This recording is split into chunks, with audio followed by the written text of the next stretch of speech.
Back on Get Up, and if you're just joining us, Trae Young just put on a show last night. Game 1, East Final in Milwaukee. This is in the third quarter. This is the play everyone's talking about. Wait for it, wait for it. Oh, the little shoulder shimmy. Take another look here again. He said he had a lot of time, so he knocked it down. And afterwards, look, Giannis is showing everybody this is what this guy's doing, but they couldn't stop it. This is where the game is decided. Hawks were down 5 in the fourth quarter, and Trae Young just went nuts. Look, how does that go in? Hawks within 2, and then when he doesn't knock one down, his teammates were there to help him out. Young throws it up, and Clint Capella, one of his 19 rebounds, and he puts it up in good. Hawks a 1-point lead. Here's the final chance for Milwaukee, down by 3 in the final seconds. Chris Middleton for the tie, no good. Trae Young, 48 points, 11 assists, and the Hawks, for the third consecutive series, steal Game 1 as they win in Milwaukee last night. And Vince brought up earlier this morning how effective they were in the pick and roll. And PJ, I know you have some tape put together to show us exactly that, how Trae Young used that so well last night. Well, you talk about a nightmare trying to defend this or try to sit on that bench and tell your players what to do. Trae Young makes the pick and roll look so simple because he just takes whatever the defense gives him. Right here, you see Jeff Teague tried to go over the top. Well, he's already behind him. So where's the help coming? Brook Lopez is deep, so we saw that little floater about 10 times last night. Maybe you're going to go under. This time Jeff Teague goes under Capella. You go under on Trae Young, fine, thank you, I'll take the 3. Bang. You just talked about how open he was. Kesty said he was open for 3 seconds on ESPN radio on that shimmy shot. Now John Collins sets the screen on Drew Holiday, same thing. Bobby Portis is up a little bit higher. Okay, I'll take a jump shot floater from the free throw line. The dilemma Mike Budenholzer has is, what are you going to do with Brook Lopez? Brook Lopez is playing so well, but he can't come all the way up. If he comes all the way up and tries to defend that pick and roll, as soon as Trae it doesn't matter whether you go under or over, he's going to have 2 defenders in his rearview mirror. The idea of keeping Brook down there, at least you got to shoot over a 7-footer. Right now, no pick and roll defense has worked. And it's not like this is the Bucks' problem. This has been a problem for 3 teams so far. It's going to be a problem for anybody trying to defend that. And so what do you do, Vince?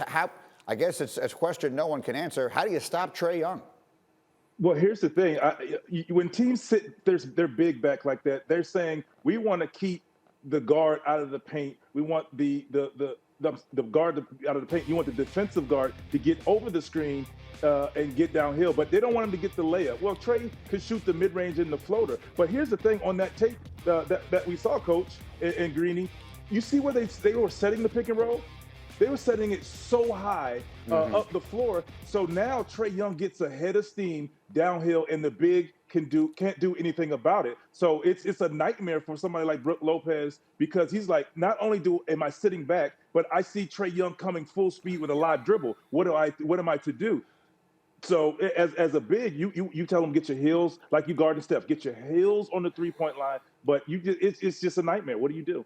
I feel you need to say it again. The Steph comparison. I remember when Steph first started becoming Steph, and people said he stretched the defense like a rubber band until it broke in a way that nobody ever had before. And that, I think, PJ, is exactly what Vince is saying. They're setting that screen 40 feet from the basket. You can't play defense that long. Well, that last example, the one where you had John Collins setting the screen for Drew Holiday, that's what they call a drag. So as he's coming down the floor, they're already setting that screen just barely after he crosses half court. And it's not like Bobby Portis and Brook Lopez are the problem. You could have a guard defending Clint Capella, and switch it, and as soon as he gets him, you hear the word that Vince used, downhill. He's just going to shake and go right by the guard. So it's not a problem just for a big. It's a problem for anybody trying to cover Trae Young 25 feet away from the basket. Can't stay in front of him. Very quickly, he was the story last night. The story the night before, obviously, was the unbelievable finish in Phoenix. And Vince, I know that you were looking at some tape and you wanted to point a few things out that maybe we haven't gotten to yet. Take it away. There's a few things I wanted to point out. More so than anything, if I'm coaching, and I probably will never be a coach, great coach like you. Too smart. I think I would have liked to see the Clippers to switch all screens. So, yes, it was 0.9 seconds. So even if Devin Booker has to go out on the floor, well, you can see my clip here. look at like, I just wanted to highlight the great pass in that situation. I love my guy Jay Crowder. No, but yes, the Clippers switching the pick and roll. So now you get to the shooters, you get to Ayton, body to body. He doesn't get that lob, but they did not. So here you see they put Cousins on the ball. See the difference on the guy on the ball?